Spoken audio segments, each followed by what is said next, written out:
Do that now. 2, 1. All right, welcome back, guys. This is DDP here with Ari Timken, and we are here to talk a little bit of Cowboys football the day after a frankly embarrassing offensive performance. Ari, how are you doing today? I'm doing well, man. I mean, it's yeah, it was a difficult football game to watch, which sucks because you wait how many months after the off season and all the BS through training camp and all the storylines, and it's like Yep. you wait all that time, you get all geeked up and excited, and that's the poo poo platter that the Cowboys serve you on offense. Yeah, no, it was from an offensive standpoint, it was about as flat and embarrassing of a performance as we could have expected, frankly. They tell you all off season that they've addressed the creativity issues. They got rid of all the coaches they put blame on, whether it was Derek Dooley, whether it was the running back coach. Assessed blame everywhere except for the three guys at the top of the coaching staff. And then push comes to shove, and what do we come to find? It's a lot of the same. I didn't see a whole lot different there on Sunday. I don't know about you. Well, I mean, there were some things I suppose that were different. I mean, we haven't really seen them run five wide receiver sets with two tight ends. I don't know if it's good, but it's different. Yeah. It was yeah. I mean, it's.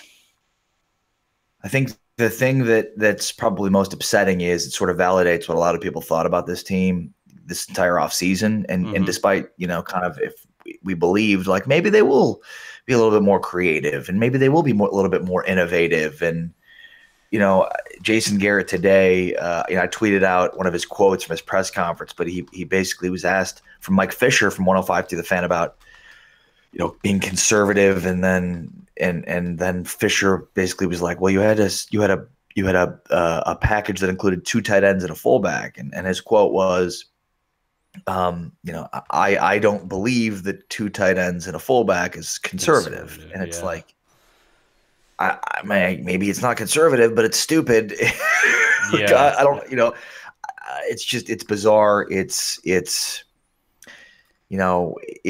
think the thing that's upsetting is we heard that they were going to be more creative. They're going to be different. And, I guess they're different, but there's just not much optimism schematically for this organization right now. That's the thing that sucks, I think, Yeah, is it's absolutely. just, I it's mean, a coaching staff that completely seems unwilling to evolve, adapt, and grow. And there's just modern aspects of football that are just completely absent from what they're trying to do. And it's like trying to put a round peg into a square hole. Like it's just like, I don't think this is going to work. I don't think it's going right. to work. No, I agree 100%. And, you have the offense not even crack midfield, not even into Panther territory until the second half. And, I mean, just somewhat of an idea of how bad this team was offensively. I mean, this is the second worst total yards performance for the Cowboys under Dak Prescott. I think the only one now, you could technically say three if you include week 17, 2016, but I don't like to loop that one in because that one is including that's the Philadelphia game week 17 where he played one series and then you have Romo and Sanchez take the rest of the game. So I don't like to include that one in it, but it is one of those things where from a total yards perspective, it's the second worst complete Dak Prescott game we've seen. Does that make it more of an outlier, or does that mean things are just reaching a new rock bottom here as far as offensive, efficiency and whatnot? It's a good question. Look, I think because football is played once a week, it gives us so much time to think and linger. And there's a great quote from Rick Carlisle talking about the NBA playoffs, coach of the Mavs. I know you know that, but just speaking on that for everybody else.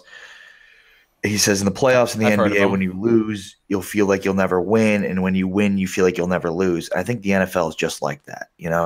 When you lose in the NFL, you feel like you're never going to win, and when you win, you feel like you'll never lose. And look, I think there's a lot to be pessimistic about, especially schematically, offensively, Yeah. especially about Dak too. I mean, I don't want to. Dak was bad. There's just no Hmm. way to sugarcoat it. Dak was bad. He missed a lot of throws. I mean, he missed some routine throws. Yeah. Forgetting the Blake Jarwin throw he missed a lot of routine throws too. So, but at the same time, there's so many different components that go into each game: mentality, psychology, the way you game plan. And I don't expect this team to go 0-16. I expect them to be more competitive. And despite what's crazy, Derek, is they played so bad offensively, and we're still late in this game in position to win it. And Or at I don't least want to tie. Yeah. downplay the faults of this team because they're there. Yeah. But I think at the same time, as bad as they play, I mean, they basically had one good possession, and because their defense, they were still in it with one good offensive possession. So Yeah. it's a long season, and I still expect this team to be fairly competitive throughout the rest of the year. Right. And that's a good point you were bringing up there regarding how bad the offense was. They faced on the whole day one third down of less than 3rd and 7. That was a 3rd and 3, which by the way they failed to convert. Their average down and distance on 3rd down I read was 11 yards, like just over 11 yards.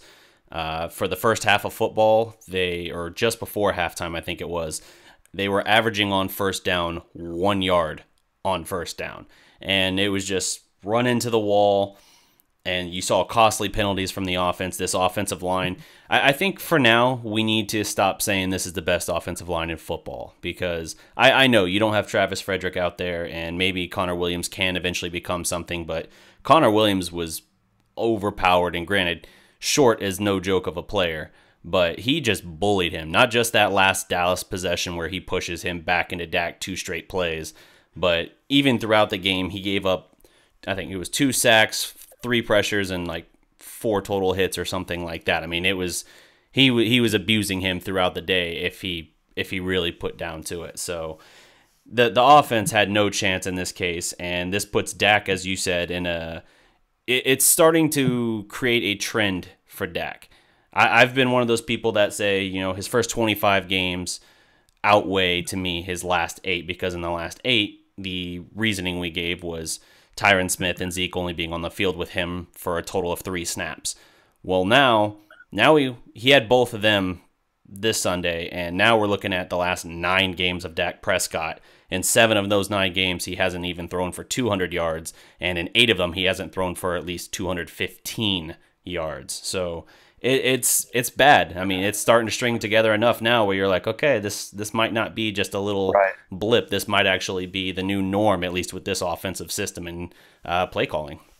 No, I think what's funny is, I mean, Joe Looney played pretty well, and Hmm. I mean, you're right about Connor Williams. I mean, there were some plays that just stood out as him just getting completely worked. But I mean, K'Wan Short is, I mean, Aaron Donald's the best interior defensive lineman in the NFL, but K'Wan Short's probably second or third. I mean, he's right up there. Yeah. So, you know, I think on the whole, and I mean, you're right. The offensive line is not the best in football, and they're not going to be until Travis Frederick is back, because he's that good and he's that important. But I think the offensive line probably played better than we expected them to. So that's where it's like, okay, it's scheme and it's Dak. Those are the kind of things that really stood out about why the offense was so bad. They just did not. This looked like, Derek, and I don't know if you have the exact stats, but I mean, you recall that stretch last year without Zeke where they were Hmm. like they were historically bad offensively. Like, they didn't score a touchdown in 3 games. They Yeah. were like one of the worst.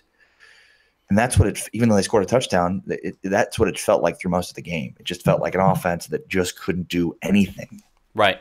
And And that's true. Yeah.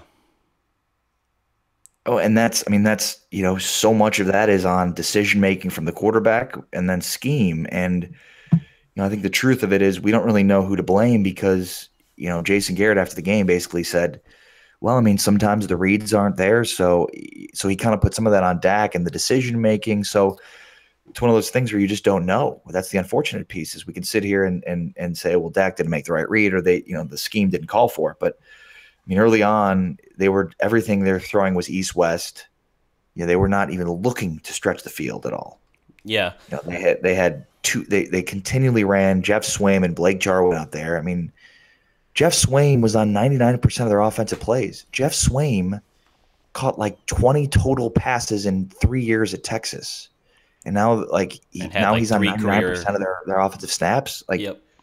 it's mind boggling. I'm not trying to say that Tavon Austin and Deontay Thompson are these unbelievable playmakers, but they're better playmakers than Jeff Swaim and Blake Jarwin. And there's just so many components of this DDP where it's like, it just boggles the mind. They don't seem to have any schemes that make sense with what the NFL is today. No, That's I agree what it is. 100%. Swaim played in 58 of these 64 snaps. That's 91%.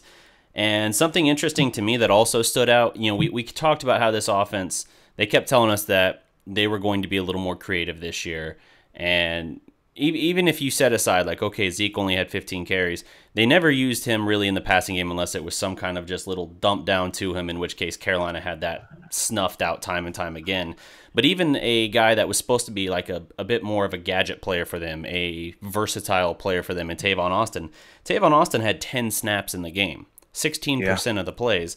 And that to me was just baffling, because you look at him and you say, well, he's got speed for the number of guys on this offense, especially at receiver, who don't have a lot of speed. He's one of them. But if your two starters are Hearns and Terrence Williams, those guys aren't especially speed guys. Of course, you've got Tavon Austin and Deontay Thompson, and I thought it was interesting that, in that last drive when things are starting to move a little bit for Dallas, and I think it was even the case in their touchdown drive as well, it was getting Deontay Thompson going. Or the one play that did work for them was slants pretty much to Cole Beasley. So it was a weird game where nothing they did was exotic. It looked 95 or more percent like the offense we've seen the last 3 years. Only now they don't have the personnel. The reason this worked in 2016 is because you had the best offensive line in football. You had a perfect situation for Dak, even though he was a rookie and a fourth-round pick. There was no tape on him yet. The league didn't really know what they had to do to guard him. And you have Zeke as well in that situation where you have a very versatile running back as well. And they still had some more fuel left in the tank for even some of their weapons like Dez, and even to a lesser extent Witten. And so that was a better situation, even though they didn't have as good of a defense, I feel, as Dallas has today. It wasn't as good of a situation. Now we've kept trying to keep this formula sort of the same, only now it feels like we have much lesser parts, and now there's tape out on Dak, and it's like they don't know how to adjust, even from a play calling standpoint. JFarm D on the comments doesn't think we watched enough film and basically says that there were 0-9 routes called. Okay. So 9 routes, the straight deep ball. Yeah, no, they didn't go vertical at all. Nothing vertical. I don't know what I don't know what JFarm is saying, but yeah, I mean, okay, they didn't call any 9 routes. I guess like teams know what they're trying to do. I mean, there was a 2nd and 17 that the Panthers basically put 9 guys in the box, Yeah. and the Cowboys still ran it. Yep. I mean, it's a stubborn offense with guys that are believe that they just need to execute, and that when they execute, they're going to win, as opposed to out scheming teams. And like the 2nd and 17, where Carolina brings everybody but 2 corners into the box, Mm-hmm. like, throw the football. You've got Yeah. one-on-one matchups on the outside. Take advantage of that, and they're unwilling to do that. And that's whether that's Dak, whether that's Linehan, whether it's both of them. I mean, that's just not a recipe for success. You need to be able to take chances on the outside, especially. Again, it's one example, but it's a 2nd and 17, and you've got one-on-one with your two receivers split out wide, and you still threw the football, or you still ran the football. Right. Yeah, and even when they did throw, Dak had one pass, not one pass that traveled more than 15 yards in the air that was completed. Obviously, we have the terrible play to Jeff Swaim, where Swaim's wide open going down the field, and Dak pretty much hits it on the toe of his shoe. Swaim has to pretty much stop and wait on it just for it to reach his foot. It was that badly underthrown.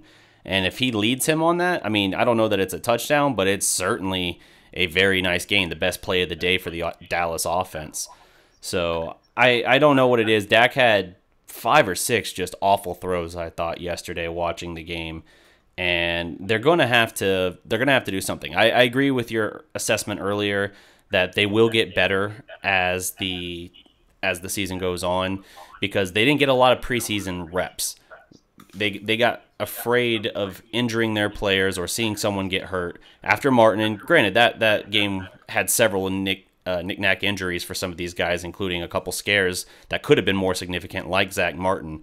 But they basically made the decision that they weren't going to play Dak or any of the important players for the dress rehearsal game, or of course you never play them for the fourth game. But it Right. just limited for guys that don't have a lot of rapport with each other for how much change there was in this receiving core. It limited their time to work together in a live game simulation where guys actually hit each other. And it looked like it showed. And I thought Zeke, it showed for him too. Just the fact that he hadn't played really physical where he actually has to get hit. He looked like he wasn't quite his usual self out there. Did you see any of that at all? Yeah.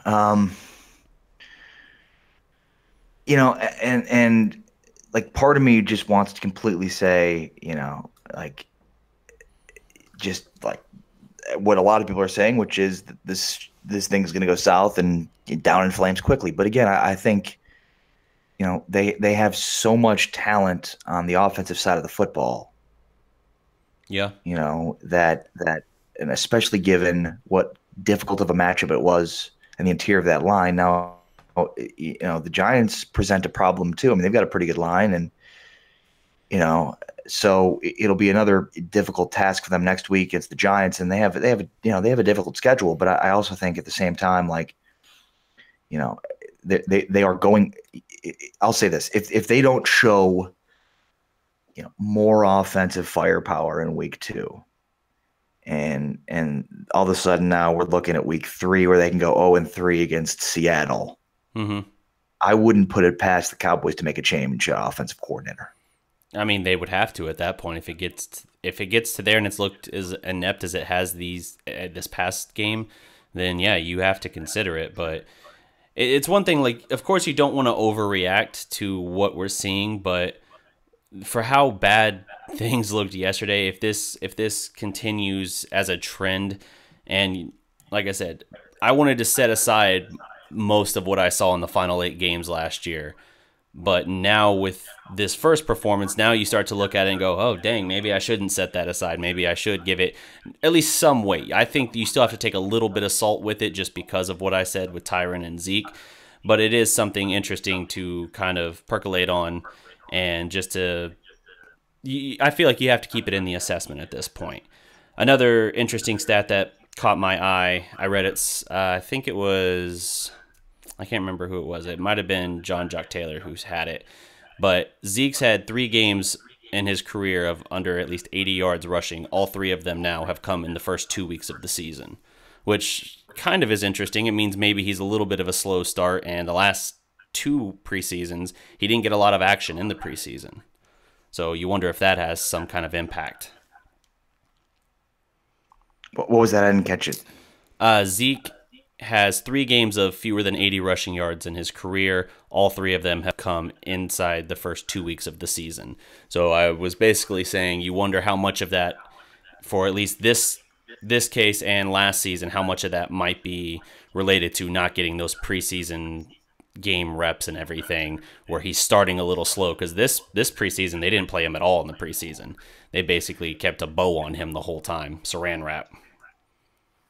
But also think about it from this perspective. The Panthers had not given up a 100-yard rusher since 2016. Yep, 21 straight games. That's a great point.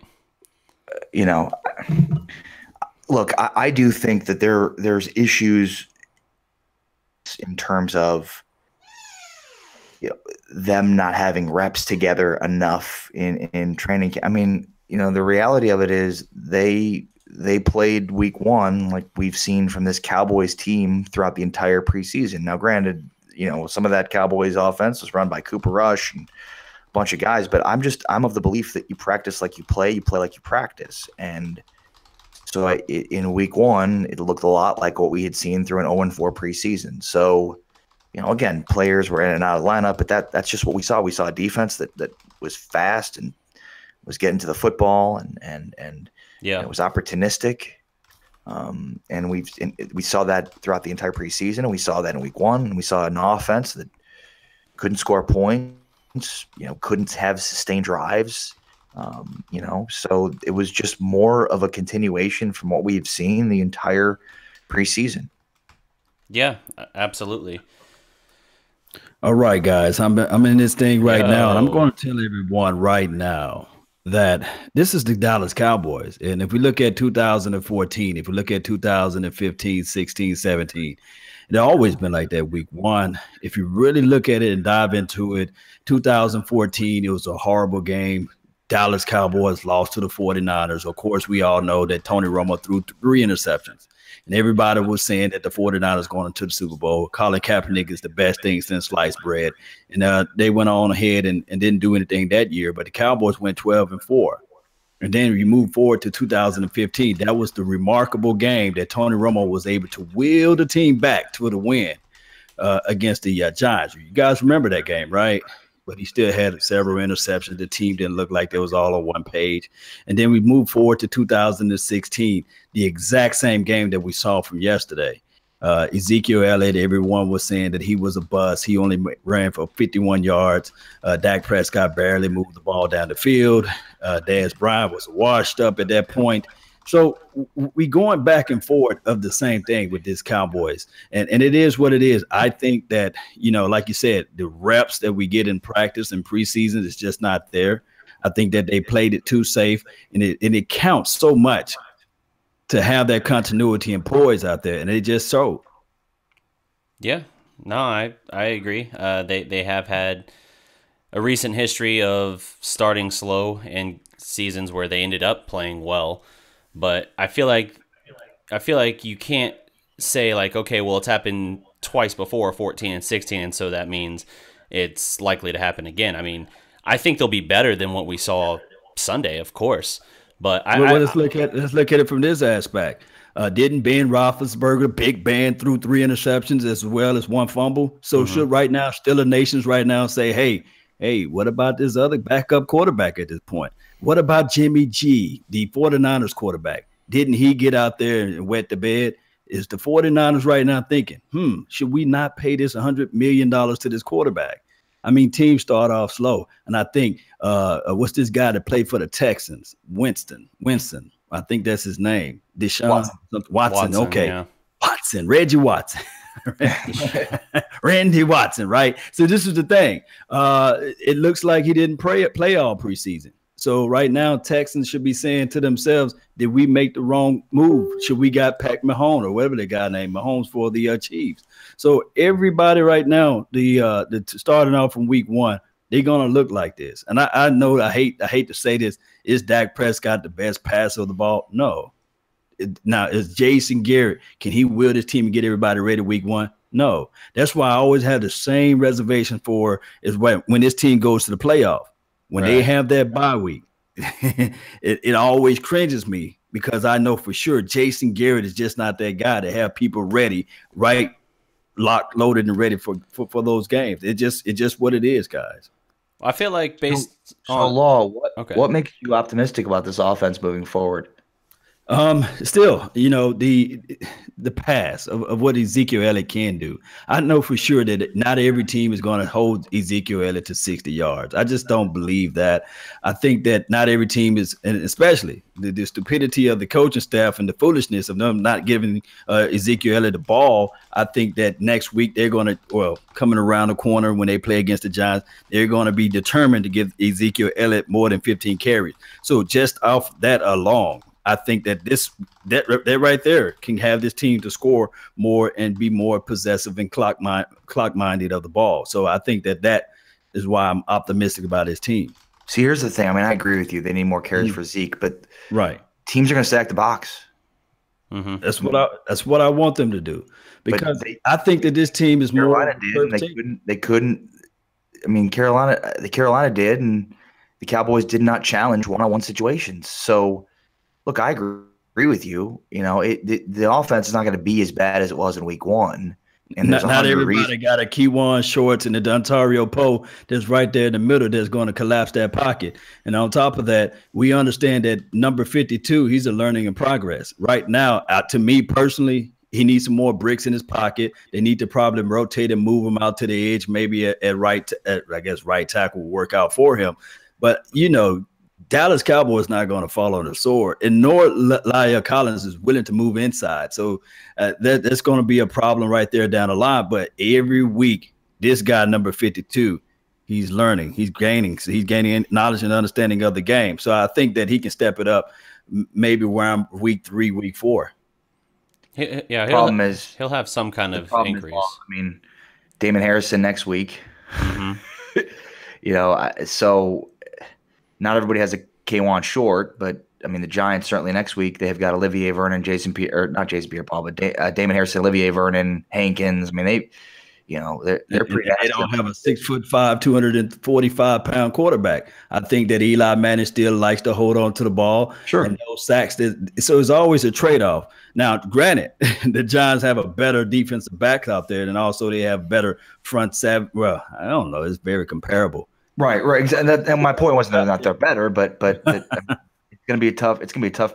Here's the thing that I'm worried about is it seems like we continue to make excuses for the Cowboys offense, whether it be, they're not looking to stretch the field at all vertically because of Dak, or they're not looking to stretch the ball at all vertically because of the schemes.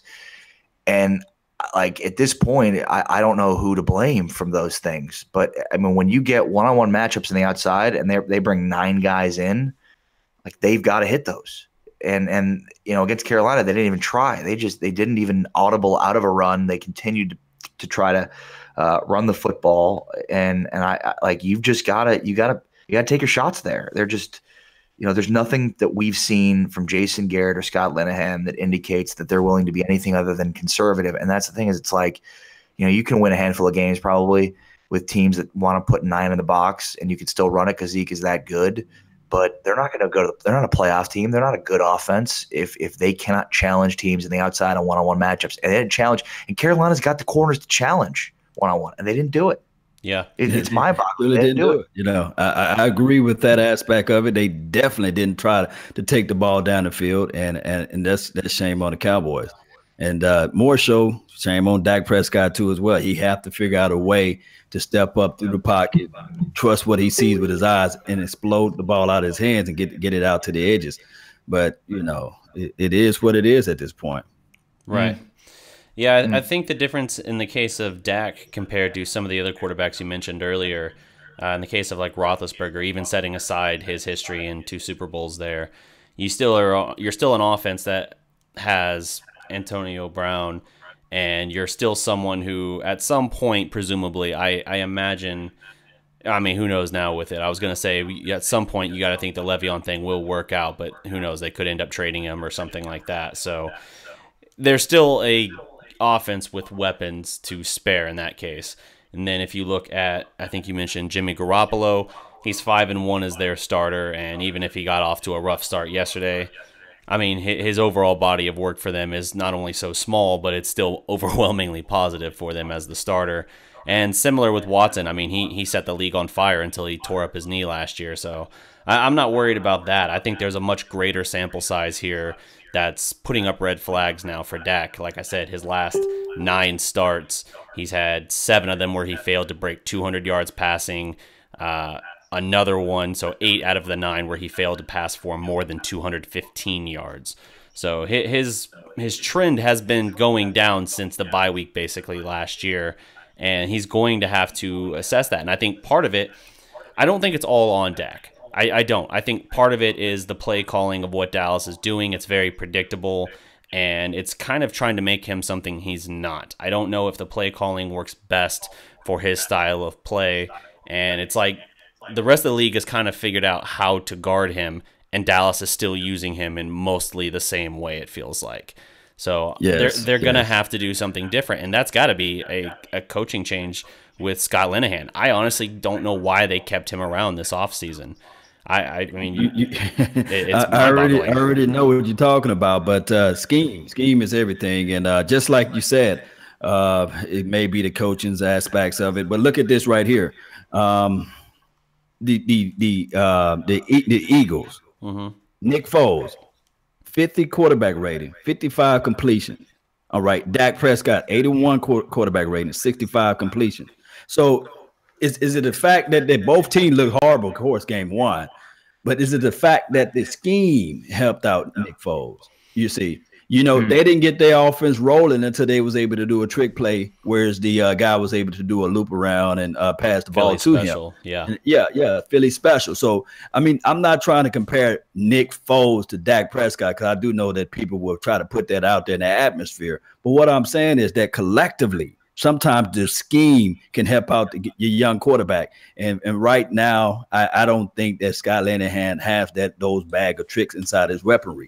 So what they're going to have to do is they're going to have to run the ball with Ezekiel Elliott. And I know it's not fun to hear for Cowboys Nation because it's never good to talk about a team like we are right now when we're losing because everybody ready for the crash and burn. Everybody ready for Jerry Jones to get out the pink slips and fire everybody right now. I understand. Yeah. I'm upset just like everybody else, But it's not going to happen. but it's not going to happen. Yeah. Jerry Jones, it's hard to prove a thousandaire that he's wrong, right? Somebody who making six figures, it's hard to prove they're wrong. Can you imagine somebody that making billions? You trying to prove to him, hey man, you're wrong about this. Well, I mean, just look at Jason Garrett for that case. I mean, the argument of Garrett being a head coach to still keep around. I mean, we're what, 8-9 years into this experiment now, and that's just head coach. I didn't even count his tenure as offensive coordinator, which even in that regard kind of had one good season, which then didn't even produce a playoff win. So I look at the whole Garrett era as okay, are we still doing this? Like, have we not accepted that we need to move on? If everything is perfect and they have the perfect offensive line, at least a good if not great defense, and they're healthy, then maybe he can get them somewhere. Hasn't proven he can do it yet. He's gotten them, one playoff win in his career?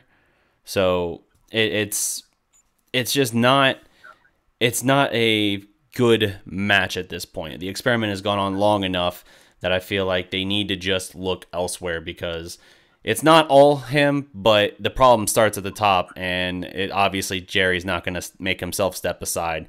He'll have to step aside eventually with Steven, but at some point you got to make the change at the coaching staff and not just the underlings, but the actual head coach and his main coordinators.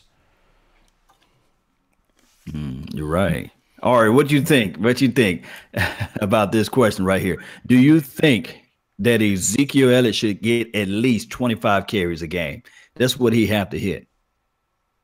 Yeah, and I mean, look, I'm of the belief that they need to get him more involved in the passing game. I mean, it's just this guy when they drafted him, guys. I mean, they talk about 5-tool players in baseball. This is a legit 3-tool player at the running back position. The guy that can block as good as he runs the ball, and that can catch the ball as good as he blocks. I mean, that's so.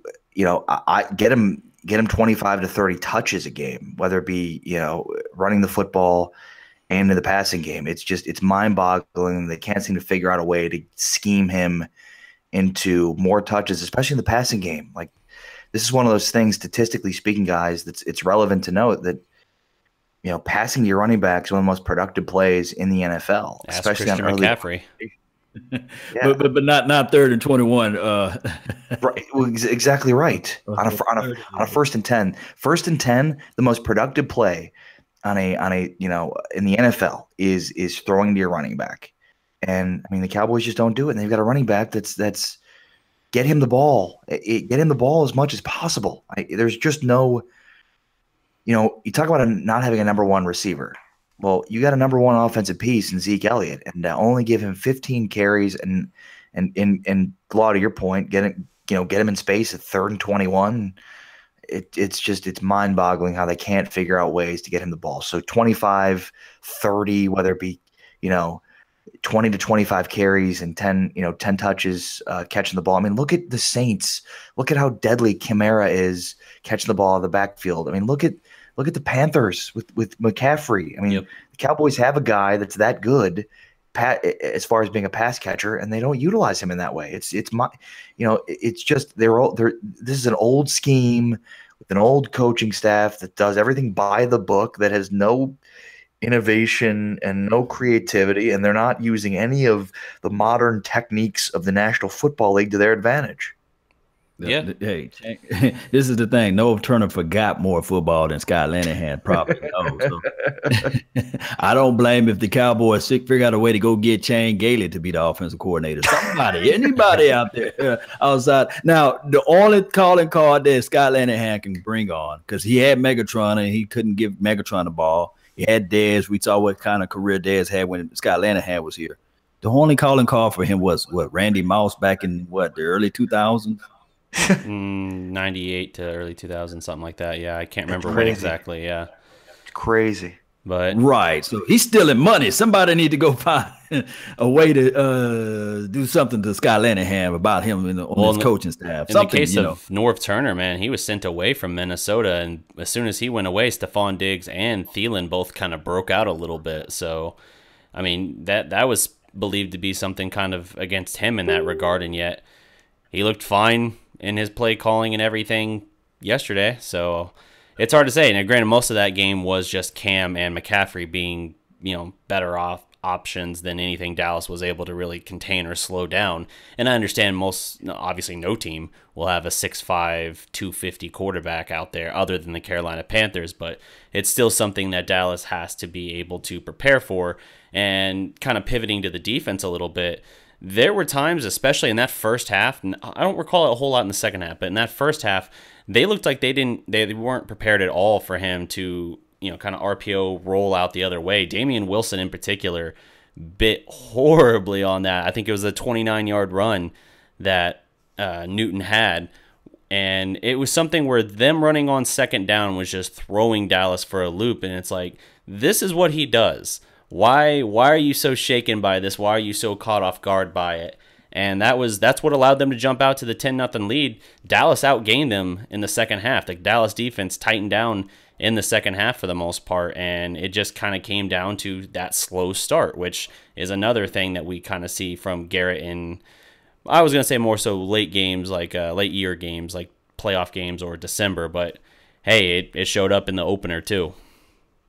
This is my biggest draw or my biggest gripe, and I love the Cowboys. Just because we criticize, it's good to have strong opinion, guys. And I do understand that a lot of people may think I'm hating, but this is the thing: the Cowboys need to go out there and get a veteran quarterback to help Dak Prescott out. Whether it's Mark Sanchez, even if it's somebody out there who can really tell Dak Prescott, okay, in the moments of time, this is what they're trying to throw at you. Because I don't think, just to the core of me, I don't think that Cooper Rush can give him any insight. I don't think that Mike White, nor do Kellen Moore or even Scott Linehan can give Dak Prescott the information that is needed.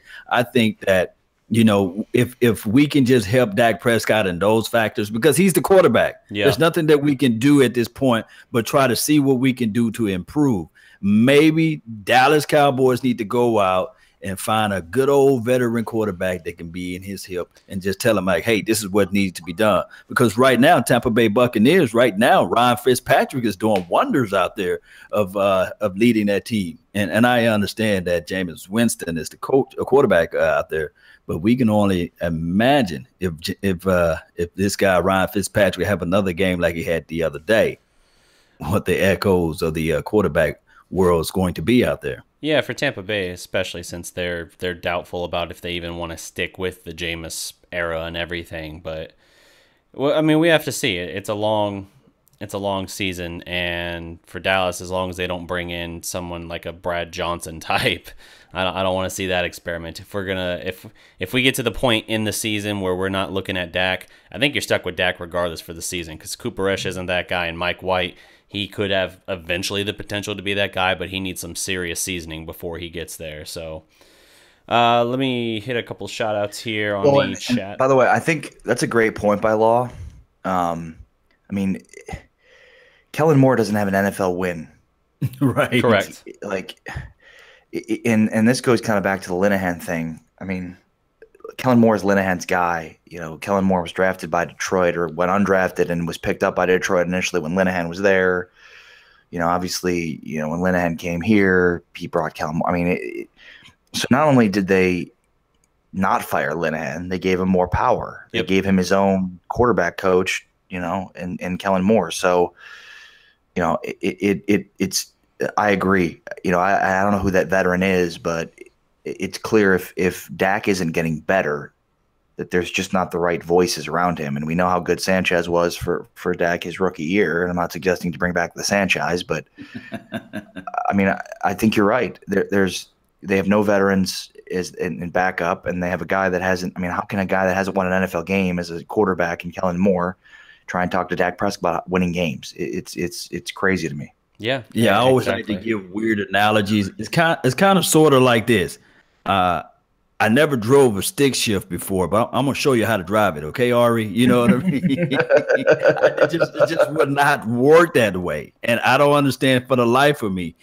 Player acquisition is something that they have to understand, and it is what it is. At some point, they're gonna have to do that. They're gonna have to reach into the pocket, and I love the show that you did the other day when what's this guy, your co-host, name tip of my tongue. Jesse Holly, he was saying he was talking about you just can't go out there and use and get stuff for cheap all the time. Sometimes going the cheap route just don't work, He was probably talking about the kicker at the time, Maher. Holly, by the way, Holly was on fire yesterday. Right. It was awesome. I was just like, I'm gonna stand back and let you roll, baby.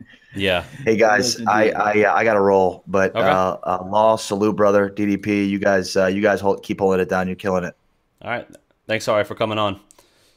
Absolutely, guys. Peace. Salute. Later. All right, update that.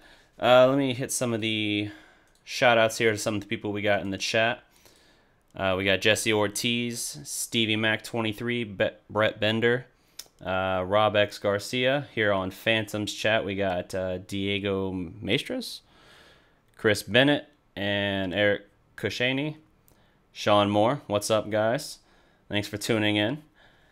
Yeah, a lot of the problems I think Dallas faced yesterday.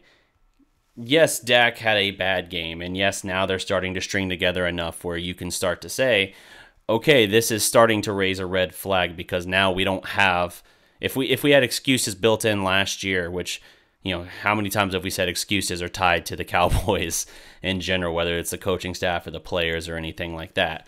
Now we're starting to see more lining up to the point where you start to say, okay, we might have to actually assess this for what it is.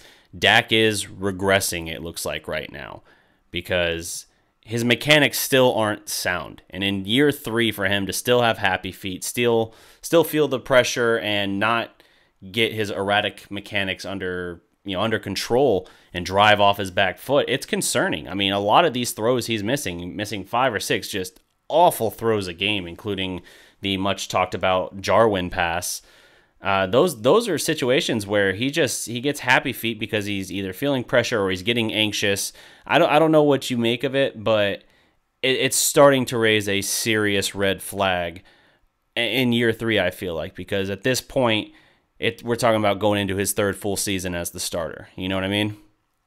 Right. I understand that. Yes, he got to go through his progressions a whole lot sooner or faster. And on top of that, understanding the down and out distance. I just don't think that you're going to win the game when it's 3rd down and 12 or 14 and you're passing a little shallow pass out to the flats to Ezekiel Elliott. At that point, somehow they're going to have to establish the identity. Right. And the identity of the team is you drafted all these guys to be in the trenches, and you drafted Ezekiel Elliott with the 4th overall pick. You have to figure out a way to give him the ball and understand whether it's 2 yards, and then you get the ball again and it's 3 yards and it's 4. Yeah. That's still something that now you have in the minds of the opposition, that they're trying to run. So we're going to try to stop the run, and then you hit them with the play action. But if you lining up and you got everybody in a spread formation, and you taking out 50% or 60% or 70% of your looks, and they saying it's pass, and we already know we're going to sit on these routes because this guy's not going to pass the ball deep down the field until he prove it to me. I'm going to sit on these routes and I'm going to pick the ball off. And trust me, next week the Giants got some nasty guys out there that can pick the ball off. So somehow, some way, we're going to have to take vertical seam routes, and I'm not trying to say run away from the DBs, but you're gonna have to take some vertical seam routes, and we saw that last year when Rod Smith was able to catch the ball into the mid vertical route there, look, button hook route, and he was able to run up the field to score the touchdown. So they're gonna have to utilize the middle of the field because that's where the Giants want you to throw it at, in the middle of the field, and you got to run on them. You can't be one dimensional. Yeah, and the problem is until Dallas can manage to establish the run, which they're going to be hard pressed these first few weeks, just between the minimum. We don't know when we're going to get Travis Frederick back, so you're going to be hard pressed in that regard. I think Connor Williams, of course, will get better. I think he's got the ceiling to be a very good player, but right now he's a little undersized, and he's going to get bullied. Even next week he's got a tough assignment again, so he's going to have to. They're going to have to find a way to work around that, because Looney actually had a pretty good game against the Panthers. The problem is, if we have a Travis Frederick there, maybe he can still have a good game and offer a little bit of help and a little bit of added protection to Connor Williams next to him. Looney's like, I can do just enough to keep my guy in check. I can't worry about your guy as well. And that's just the reality Dallas is going to have to face. So them running the ball on first down in particular, it looked like the Denver game from 2017 in the first half at least. It was just Zeke running into a wall. He's lucky to get 1 or 2 yards. Dallas averaged 3rd and 11 in the game. In the first half, they were getting on average 1 yard on first down. When you're in those situations, you're not going to be able to. I mean, Dak is not the quarterback for that, and I would argue even elite quarterbacks are going to struggle against that. When you're averaging 3rd and 11, and they had 1 third down of less than 3rd and 7 in the entire game, a 3rd and 3 which they failed to convert, you're not going to be able to do anything for that. And part of that comes from self-destructing, whether it's penalties from the offensive line. Tyron had a pair of bad penalties. Lyle Collins had bad penalties. I don't know if we saw a penalty on Williams, but Williams gave up 2 sacks, 2 sacks, 2 tackles for loss, and 4 quarterback hits on the game. So you look at things like that, and it's a concern, because you're going to have to find a way to win in the passing game. You're going to have to find something you can do to keep the opposing defense on their heels just a little bit. And they offered zero creativity in that game against the Panthers. The only reason they even got their successful drive is because they went to a up-tempo offense. So they basically started grinding it out and just trying to keep Carolina on their heels just from that regard. But it's not anything that we haven't seen before, and that I don't think that's going to work, especially in a division rival game. The Giants see them twice a year.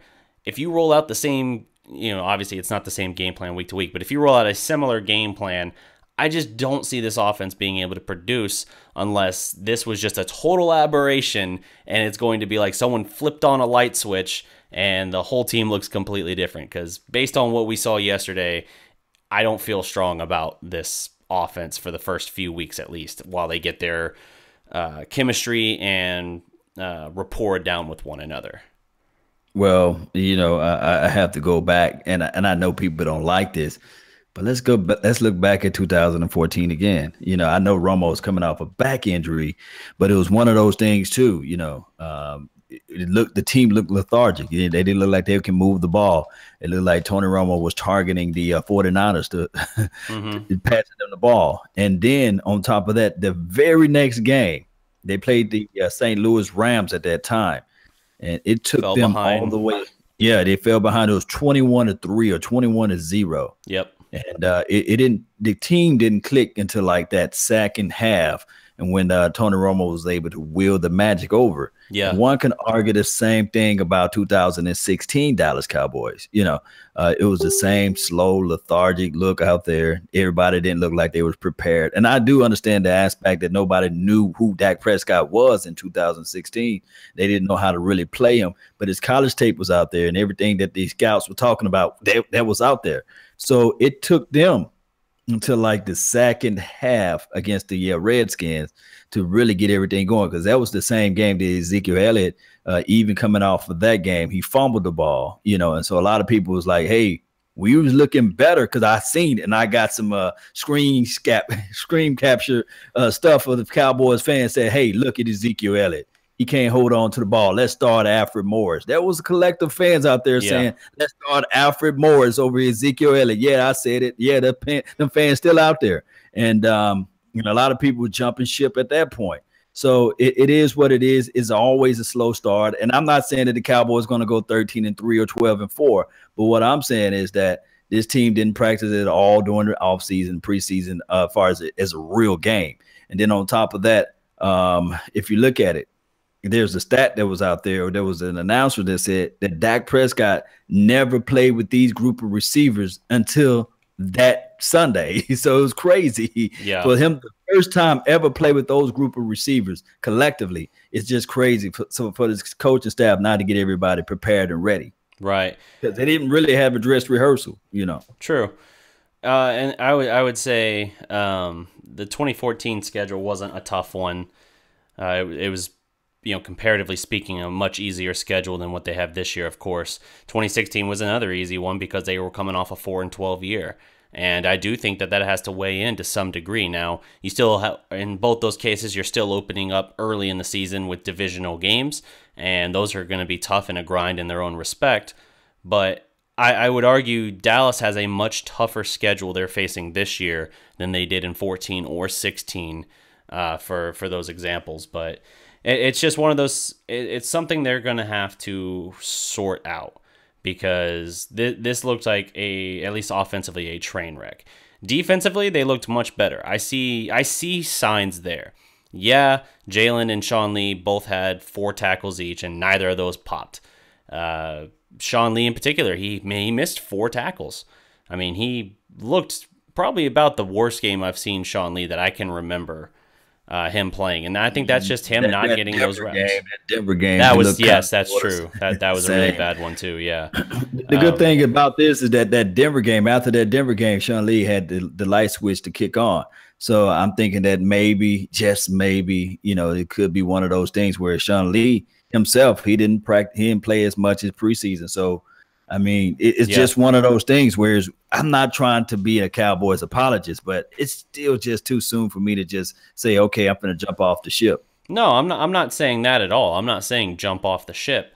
I'm simply saying it was one of the things that stood out to me. The defense, I see the signs the defense can be good, but I get it. Christian McCaffrey, the dude's got some agility, and he's got some moves and shiftiness. He shook Jalen once or twice, and it was like, oh, like that was one of my key matchups I laid out before the game, was Jalen dealing with McCaffrey whenever they wind up in space, and the advantage went to McCaffrey in that case. You saw McCaffrey bulldoze Sean Lee and keep running at one point, shake him off another time. Like it was a bad game from Sean Lee.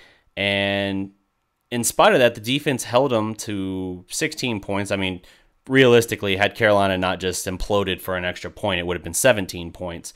But it was a pretty good showing from the defense. You get 3 sacks on Cam Newton. Would have had a 4th. DeMarcus Lawrence looks like a beast right now. That's your one real silver lining in this game. He gets 2 sacks. The only reason he doesn't get a 3rd is because Cam Newton is 6'5" and fell forward just enough to get back to the line of scrimmage. An average quarterback, that would have been another sack. But I mean, that's you look at that looks good. You saw Malik Collins get a pressure in there and get a sack. Randy Gregory, I don't even know what to make of him. He had some plays where he at least got pressure. What stands out to me, and I don't mean to harp on the draft, but as good, we give so much credit to the Cowboys for the good draft picks they've had in recent years.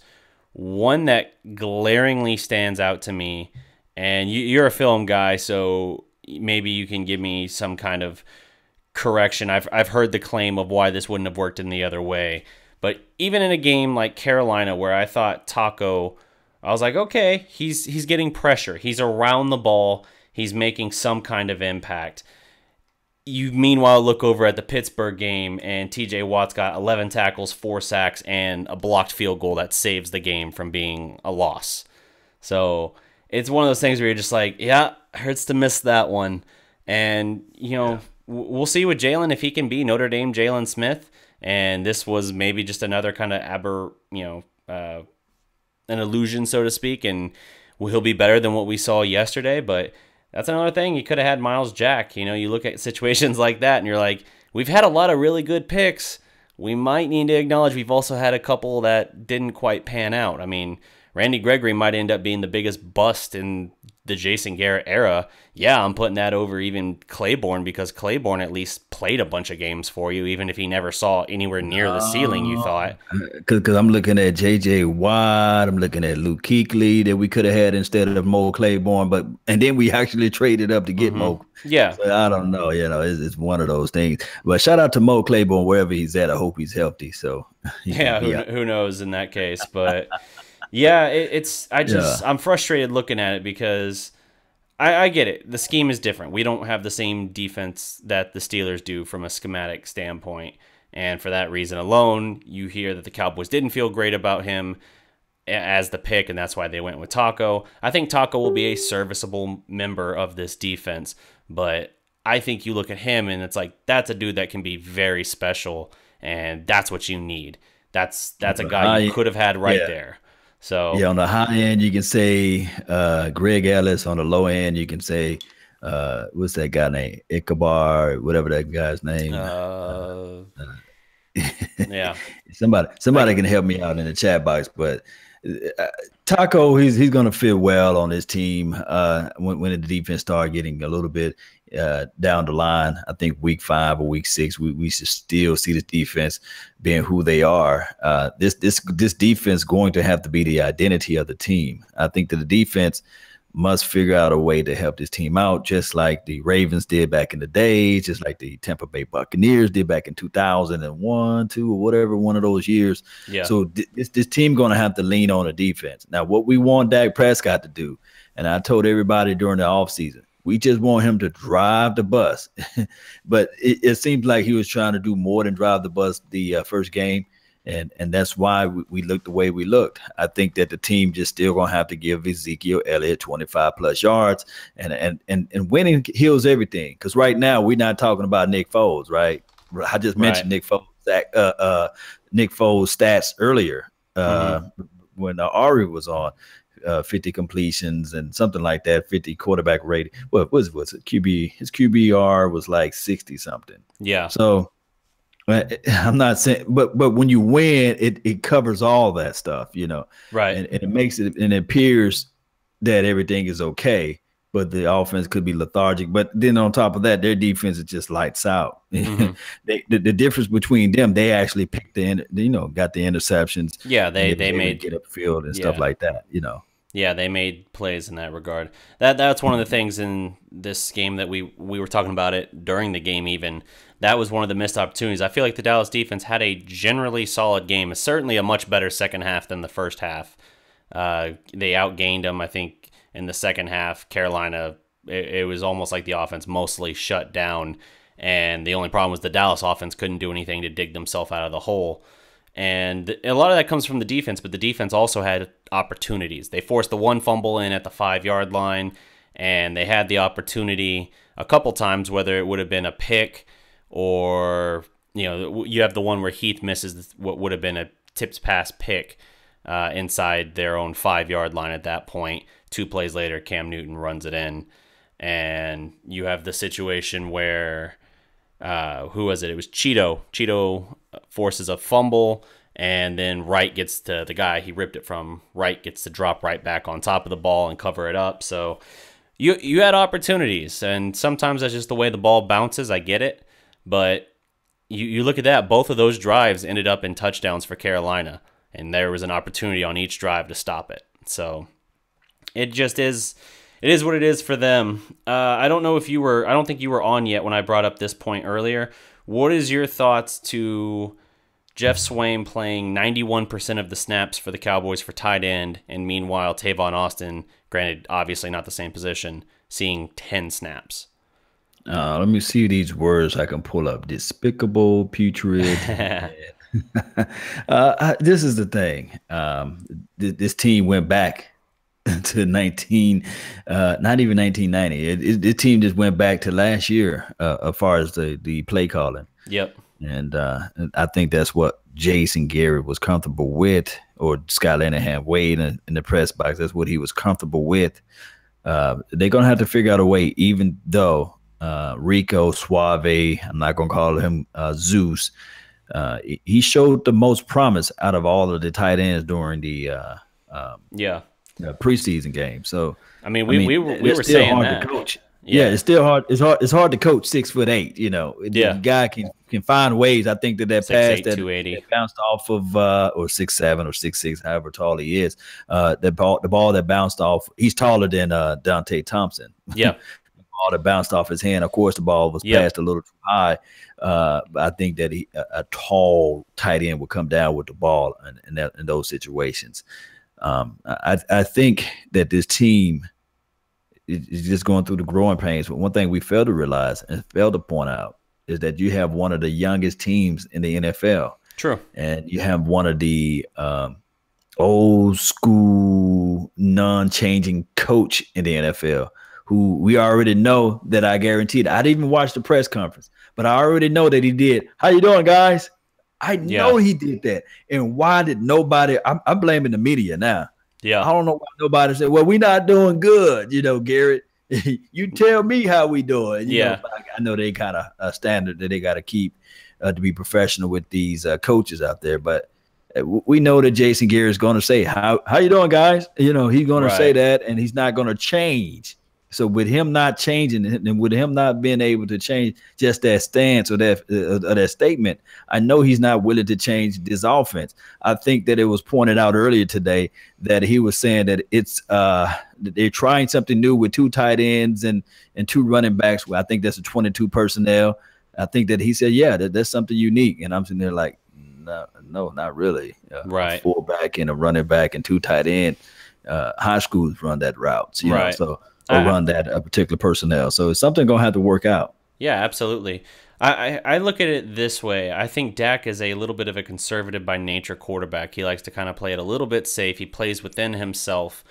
When we have a dynamic enough offense, or not dynamic in the way of creativity, but a strong enough offense where we're winning battles at our positions, whether it be the offensive line up front, you know, carving out lanes for Zeke Elliott, or you have, 2016 Dez, even though he missed some time, his numbers were still pretty serviceable for that.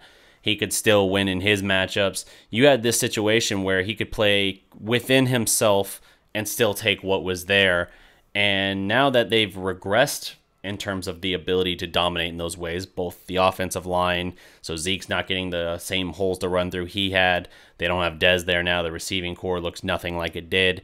And it's caused Dak to be, I think, a little more timid, even because now there's not as much availability there, and I think it's causing him to second guess. Then on top of that, I think Garrett is, to your point, way as conservative and old school a coach as it can be from a philosophical standpoint. He views everything through the scope of the 90s Cowboys and their Super Bowls and all of that, and I get it. I get the idea of like, okay, we're going to build around this offensive line. We're going to try and replicate that formula.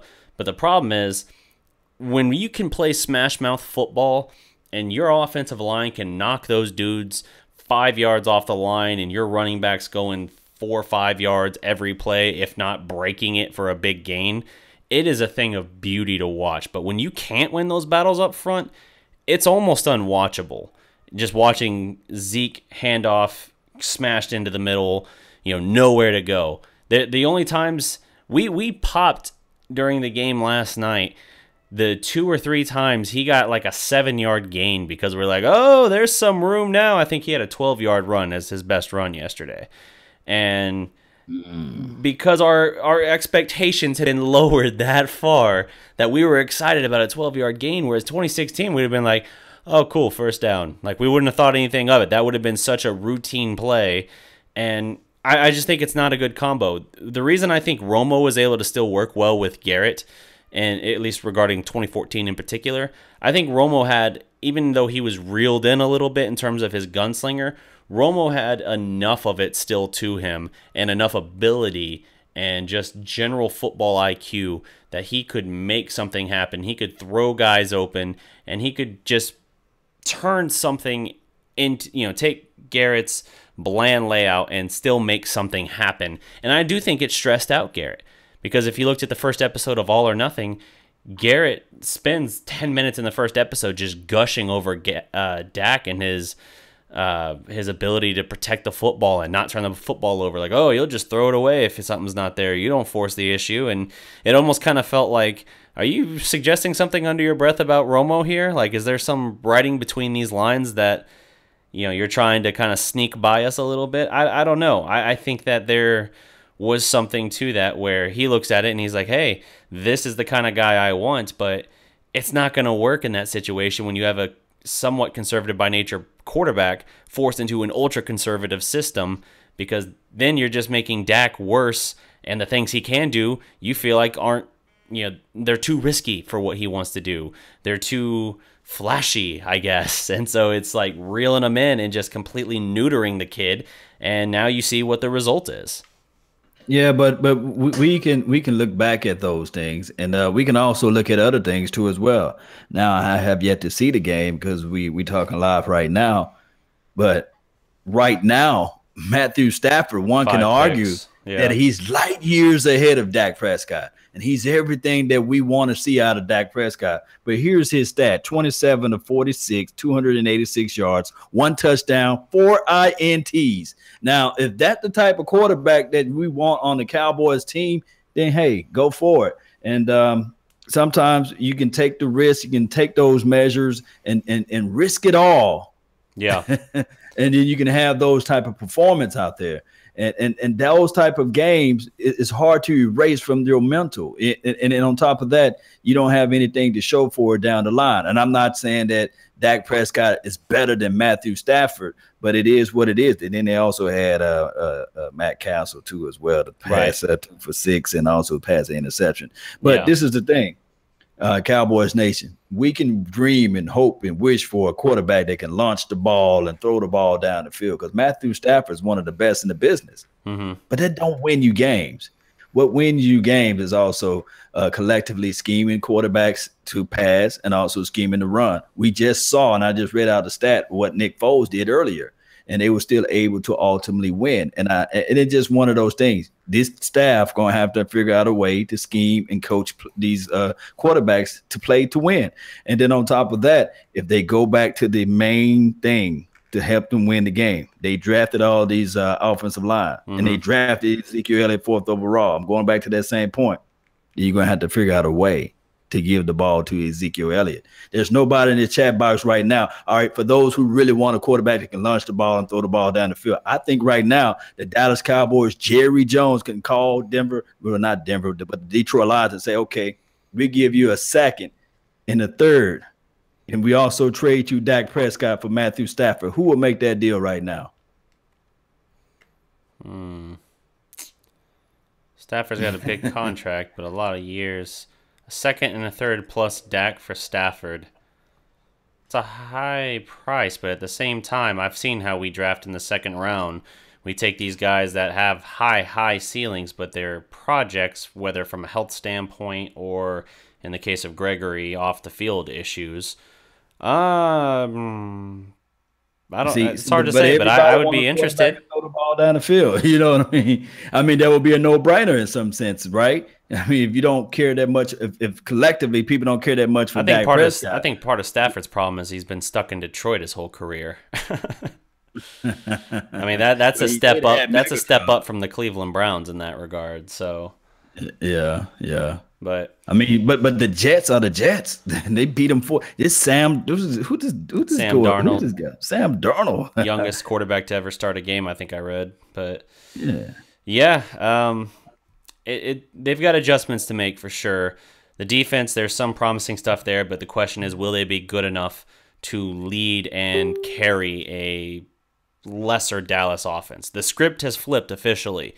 The Dallas offense is no longer the strong point. It's now on the defense to carry the offense, which is a role reversal from what we've seen the last 5, 6, 7, whatever years.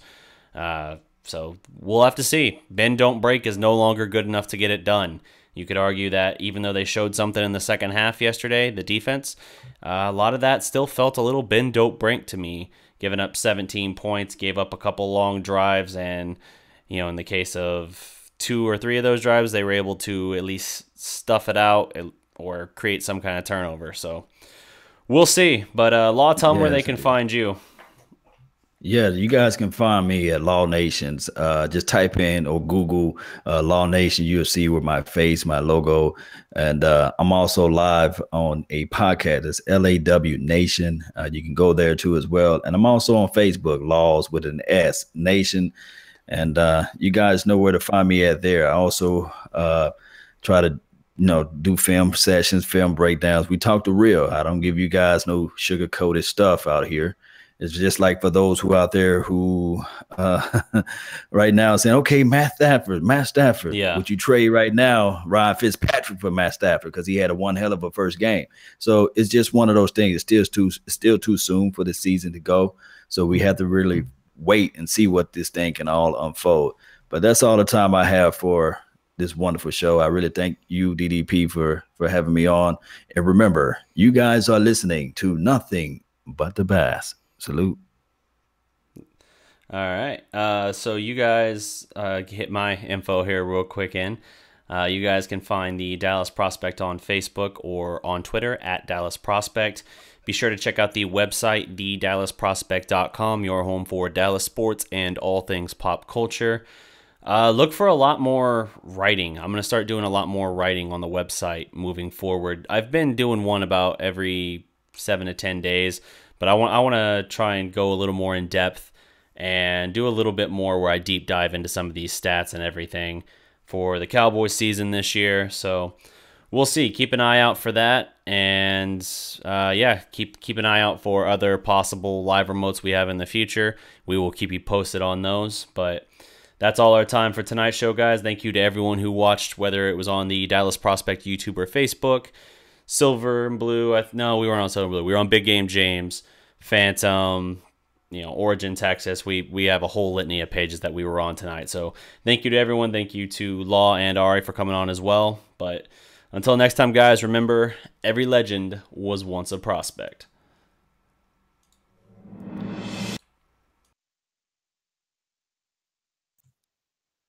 Yeah, what's up?